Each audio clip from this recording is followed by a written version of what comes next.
Shia LaBeouf's latest film, Man Down, opened in the UK to an astonishing box office of $8. I'm Sasha Pearl Raver, I am not joking, and this is Screen Junkies News.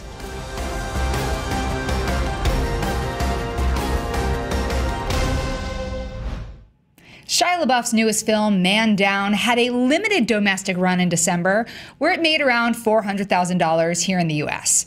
But that's not the story. The story is about the film opening in the UK over the weekend, where it made £7, not the Will Smith movie, which is basically the equivalent of $8.70. Now, to be fair, it only opened in one theater, spelled with an R-E. But even so, a film starring Hollywood A-listers should make significantly more than that. Here with me to talk about this is Screen Junkies' own Roth Cornett. Hello. She's the lady boss. Okay. £7. I mean, I feel like it should have at least made, what, like 16 pounds? Two people had to have gone to see it. So my first question was apparently your first question, which is, one person saw it. Was that one person Shia LaBeouf? It was absolutely Shia LaBeouf. That was my first question too. Because at first I started imagining the saddest end to the saddest day ever. That's the Simon Pegg movie that I now really want to see, that ends with him buying this one ticket to this movie. But it's definitely Shia LaBeouf. We're certainly going to see the performance art piece video released shortly. That's the question. Like, is this just part of him still sort of like making art? Like, he took the James Franco thing where he's like, oh, you're going to be on soap operas? Yeah. You're going to make some paintings? Watch this shit. Watch how it's done, Franco. Yeah, I feel like he's going to release the tape of him watching the film alone in the theater. And the film, it's just going to cut back and forth. He already did that, though, when he watched all of his movies. Right, but that was like a whole other thing where it was like, you know, he was there for hours and it was really weird and sad. So let's actually talk about what this movie is. Man Down currently holds a 15% rating on Rotten Tomatoes. It is a story about a man coming back from war with PTSD. Yeah. So part of the question is this because of really bad reviews? People saw the bad reviews, they saw the Rotten Tomatoes score, and they were like, well, I don't want to see this. Or is like the bandwidth for a really sad movie about PTSD just not something that audiences can get it up for right now?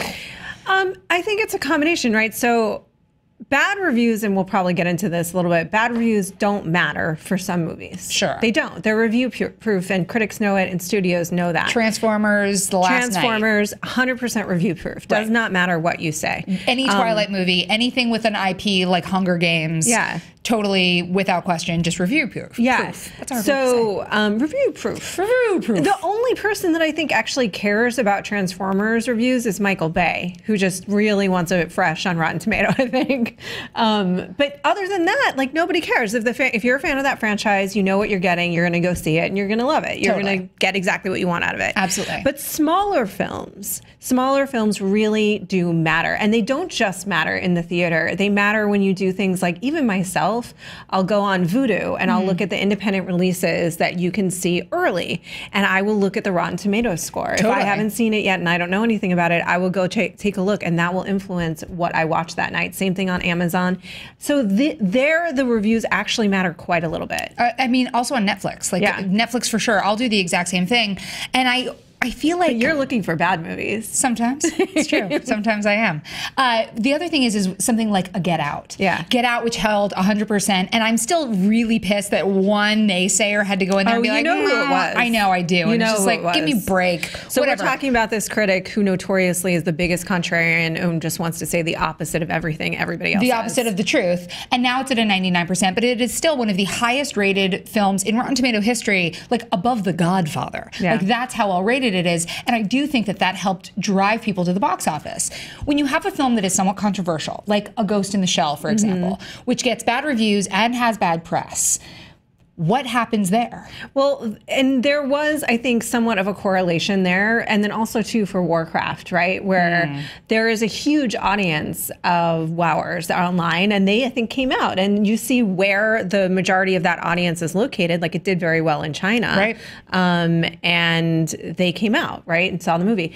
But audiences that have to be enrolled in the franchise, I think it's a little tougher. If you have something like DC and Marvel, where you don't really have to enroll as much anymore, it doesn't matter. You don't have to enroll in Transformers anymore, right? People know exactly what that is. People know what the Fast and the Furious is. That's probably pretty review proof at this point too. Totally. But Shia LaBeouf, at a certain point, was somebody who could guarantee an opening. Right. And now, because of personal stuff, because of press, still can. One person went to see that movie, Sasha. Shia LaBeouf went and saw his own movie. Good for you, Shia.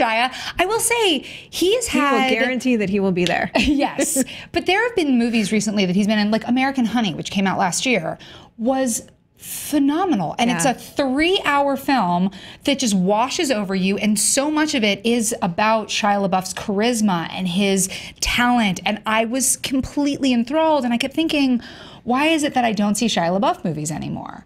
Is it because of the flame out post Michael Bay? Is it because I just don't like the movies he's making anymore? But I hadn't even heard about Man Down until we started working on this story. Yeah, I feel like he's an interesting case where, first of all, I do think that he gets a little bit too hard of a time.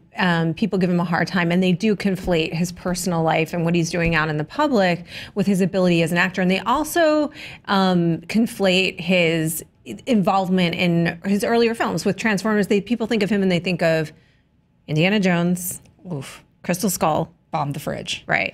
Bomb the Fridge. And they think of Transformers, but the truth is he's a really good actor.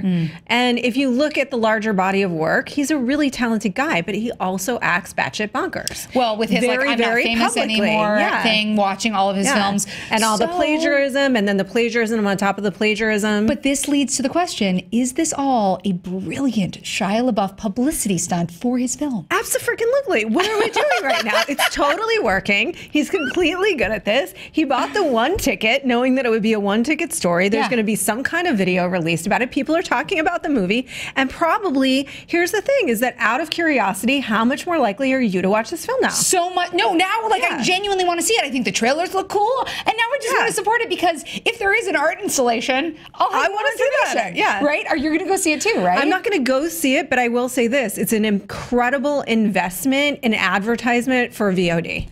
That's what this is. It's an incredible investment for VOD. And I will absolutely now, out of curiosity, sit my butt on my couch and watch this film on VOD. And you know what else I'm going to watch? Is Richard Gere's The Benefactor, which made 25 pounds, and Emma Watson's The Colony, which made 47 pounds. Now, I'm so curious because how bad can these movies be?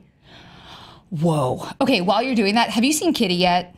That was the most amazing Keanu, speaking of Kitty. Thank you. No, Kitty, which was one of my favorite movies so far this year, which is about the cats of Istanbul. Rent that while you're doing the rest of it. Although that movie has made $2 million, and I am very happy for them because it is great. I will watch Kitty. $47. No, 47 pounds. And the actual truth is the only one that I probably will actually take the time to see at this point is the Shia LaBeouf movie because that's how brilliant he is at making me do things. Because 7 pounds will get butts in seats. We want to know, are you enthralled by this as well? And do you think the whole thing is just a giant publicity stunt?